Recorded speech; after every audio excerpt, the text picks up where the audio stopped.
First, we are really humbled by the commitment the diaspora community and your association, the Kenya Diaspora Alliance, is putting in the development of our country. I see a lot of goodwill in each one of you. Suffice to say that your resilience, your enterprises, and footprints are really world beaters. Most of them would concentrate on land and property and real estate. We want to expand that further. And these are the opportunities that we want to offer to our brothers and sisters in the diaspora, to say that there are other areas of investment in Kenya, manufacturing and aviation industry and energy sectors, telecommunication. They're all very vibrant sectors that they can engage in. But even as a regulator, we are setting up a regulatory sandbox so that we can create a much more facilitative environment for fintech innovation to grow, so that we can open up opportunities for participation, for access, and for impact. We as developers here in Kenya and as Kenyans, we do very much recognize the role that the diaspora can play and do play in the development of our country.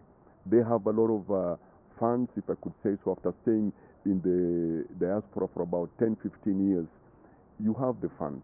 You are looking for investments. Don't invest in Europe. Don't invest in America. Please come here and help us to build this country. And you'll find actually good quality projects. Being in the diaspora myself for so long, we also know what they are missing about opportunities of investment in Kenya. We are being unreasonable. We are actually following the law. In any case, in Kenya, you can't go outside the law, even in regulation of the media. That's one area where you cannot even go outside the law. What you see on social media, we are just emerging from a very prolonged and controversial, electioneering period.